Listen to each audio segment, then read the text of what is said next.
আসসালামু আলাইকুম। রিয়াজ টেক মাস্টারে আপনাদেরকে স্বাগতম।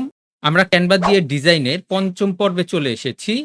আজকের পর্বে আমি আপনাদেরকে দেখাবো কিভাবে আমরা ক্যানভা দিয়ে একটি আইডি কার্ড তৈরি করতে পারি। এবং আমি আপনাদেরকে এই কাজটি খুব সহজেই করে দেখাবো। তাহলে চলুন আমরা ভিডিওটি দেখে নেই। তো এর জন্য আমরা এখান থেকে টেমপ্লেটে চলে যাব। আমরা এই টেমপ্লেটে এসে এখানে আইডি কার্ড লিখে সার্চ করব।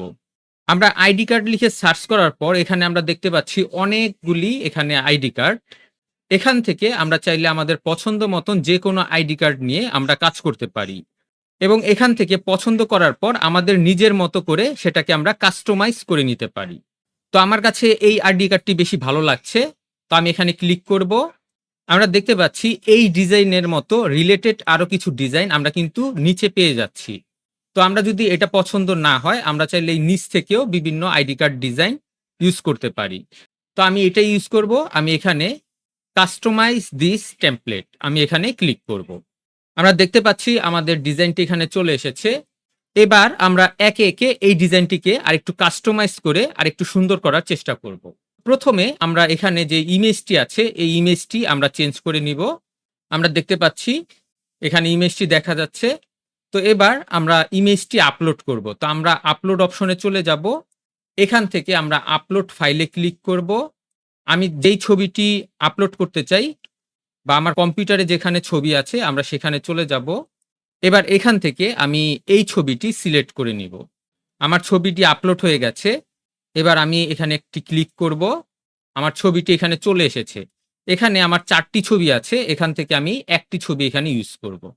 তো আমি জাস্ট এই ছবিটিকে ধরে জাস্ট ড্র্যাগ করে আমি যখন এই ছবির এখানে নিয়ে যাব সেটা কিন্তু অটোমেটিক সেট হয়ে যাবে। দেখতে পাচ্ছেন ছবিটি কিন্তু এখানে অটোমেটিক সেট হয়ে গেছে। এবার আমি এখানে ছবিটির উপর ডাবল ক্লিক করব। এবার আমি এটাকে বড় করব। এখান থেকে আমি জাস্ট খালি একটি ছবি এখান থেকে ব্যবহার করব। আর বাকি এই ৩টি ছবি অটোমেটিক রিমুভ হয়ে যাবে। তো এবার আমি এখানে ডানে ক্লিক করব। আপনারা দেখতে পাচ্ছেন খুবই সুন্দরভাবে এখানে ছবিটি বসে গেছে। এবার এখানে আমরা পাশাপাশি ২টি ডিজাইন দেখতে পাচ্ছি। আমি এই ২টি ডিজাইন একসাথে গ্রুপ করে নিব। আমি শিফট চেপে ধরে গ্রুপ করব। আমি এই গ্রুপে ক্লিক করব। এই ২টা একটা গ্রুপ হয়ে গেছে। এবার এটাকে আমি একটু উপরের দিকে নিয়ে যাব। এবার এখানে যে আমার নামটি আছে এই নামটি আমি আরো একটু হাইলাইট করতে চাচ্ছি। তো এটাকে আমি আরেকটু উপরে উঠিয়ে দিব। এবার এর নিচে আমি একটি ব্যাকগ্রাউন্ড ব্যবহার করব। তো ব্যাকগ্রাউন্ড ব্যবহার করার জন্য এখানে আমরা এলিমেন্টস এ চলে যাব। এখান থেকে আমরা শেইপে চলে যাব। এখান থেকে আমরা শেইপে চলে যাব। এখানে আমরা যে স্কোয়ারের মতো অপশনটি দেখতে পাচ্ছি আমরা এটা সিলেক্ট করব। আমরা দেখতে পাচ্ছি স্কোয়ারের মতো অপশনটি এখানে চলে এসেছে। এবার এটাকে আমি জাস্ট বড় করে দিব এবং এই জায়গাটিকে আরেকটু ছোট করে নিব। এবার এখানে যে টেক্সট লেখাটি আছে এটাকে আমি সাদা করে দিব বা আপনারা আপনাদের পছন্দ মতন যেকোনো কালার করতে পারেন। আপনারা দেখতে পাচ্ছেন এখানে ডিজাইনটি কিন্তু চেঞ্জ হয়ে গেছে। এবার আমাদের লোগোর কালার অনুযায়ী আমরা এই কালারগুলি সেট করব। যদি আমাদের লাল প্রয়োজন হয় তাহলে আমরা এই কালারগুলিকে লাল করে নিতে পারি। তো আমার লোগো অনুযায়ী এটা লাল করা প্রয়োজন। তো আমি এগুলিকে সব লাল করে দিব। তো এখানে আমি এই ডিজাইনটিকে সিলেক্ট থাকা অবস্থায় এখানে আমি ২টি কালার দেখতে পাচ্ছি। তো আমি ১ম কালারটির উপর ক্লিক করব। এখান থেকে আমি লাল কালারটি সিলেক্ট করে দিব। আপনারা দেখতে পাচ্ছেন এখানে লাল কালার হয়ে এখানে হলুদ একটি গ্রেডিয়েন্ট শেপ চলে এসেছে। এবার আমি এই নিচের ডিজাইনটিও চেঞ্জ করব। এখানে আমি একটি ক্লিক করব। তো এখানে যেই আমরা গ্রেডিয়েন্ট ডিজাইনটি দেখছি এটা অতটা এইটার সাথে ম্যাচ করছে না। তো আমি এটাকে সিলেক্ট করে আমি ডিলিট করে দিব। আমরা এখান থেকে নতুন একটি শেপ নিব। আমরা এখানে এটাকে একটু বড় করে দিব এবং নিচের এটাকে পুরোপুরি লাল করে দিব এবং এখানে একটু কার্ভ করার জন্য এখানে আমরা যে কর্নার রাউন্ডিং দেখতে পাচ্ছি আমরা এখানে ক্লিক করে আমরা রাউন্ডটা আরেকটু বাড়িয়ে দিব। এবার এটাকে আরেকটু নিচের দিকে বড় করে দিব। আপনারা দেখতে পাচ্ছেন ডিজাইনটি অনেকটাই চেঞ্জ হয়ে গেছে। এবার এটাকে এখানে যে টেক্সট লেখাটি আছে সেটাকে আমি সাদা করে দিব এবং এখানে যে কমলা কালারটি আছে এটাকেও আমি লাল করে দিব। এবার সর্বশেষ এখানে যেই রাউন্ড কালারটি আছে এই রাউন্ড কালারটিকে আমরা একটু অ্যাশ কালার করে দিব।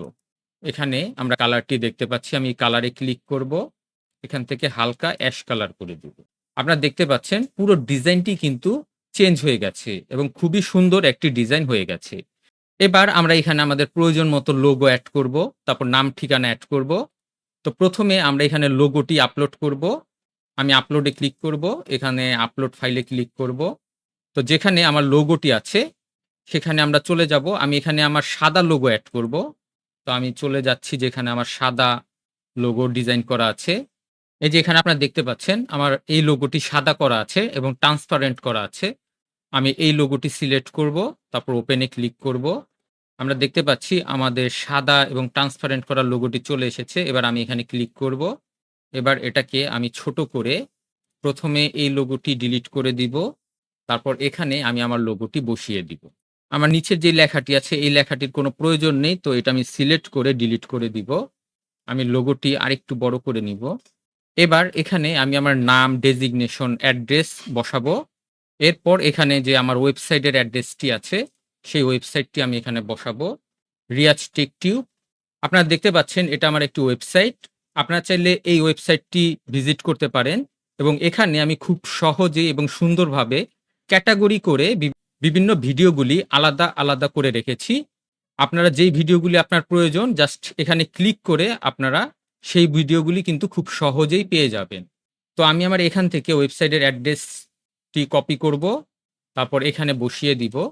পেস্ট অ্যাজ প্লান টেক্সট এখানে আমি ক্লিক করব। তারপর এখানে দেখতে পাচ্ছি এটা লিঙ্ক আকারে চলে এসেছে। আমি এখানে এডিট লিঙ্ক এখানে ক্লিক করে আমি আমার ওয়েবসাইটের অ্যাড্রেসটি উপরে বসিয়ে দিব। তারপর এখানে HTTPS এটি আমি মুছে দিব। তারপর এখানে যে স্ল্যাশটা আছে সেটাকেও আমি মুছে দিব। তারপর ডানে ক্লিক করব। এবার এটাকে আমি আরেকটু বড় করব। এখানে আমি যদি কোনো ফন্ট চেঞ্জ করতে চাই তাহলে এখানে ফন্টে ক্লিক করে আমি আমার পছন্দ মতন যেকোনো ফন্ট এখান থেকে ইউজ করতে পারি। তো আমার কাছে এই ফন্টটি ভাল লাগছে। আমি এইটা সিলেক্ট করব এবং এই লেখাটিকে আমি সাদা করে দিব। এবার এটাকে আরেকটু বড় করে দিব। আমরা এখানে একটি আন্ডারলাইন দেখতে পাচ্ছি। আমরা যদি এই আন্ডারলাইনটি মুছে দিতে চাই, আমরা সিলেক্ট করে এখানে আন্ডারলাইনটি উঠিয়ে দিব। আমরা দেখতে পাচ্ছি আমাদের লেখার নিচে যে আন্ডারলাইনটি আছে সেটা চলে গেছে। তো এভাবে আমরা চাইলে খুব সহজেই আমরা একটি আইডি কার্ড ডিজাইন করতে পারি এবং আমরা আমাদের মনের মতো করে কাস্টমাইজ করে নিতে পারি। আশা করি ভিডিওটি আপনাদের কাছে ভালো লেগেছে। ভিডিওটি ভালো লেগে থাকলে অবশ্যই লাইক, শেয়ার এবং কমেন্ট করবেন এবং আমার এই চ্যানেলটি সাবস্ক্রাইব করবেন। নেক্সট ভিডিও দেখার আমন্ত্রণ রইল। আজ এ পর্যন্তই। খোদা হাফেজ।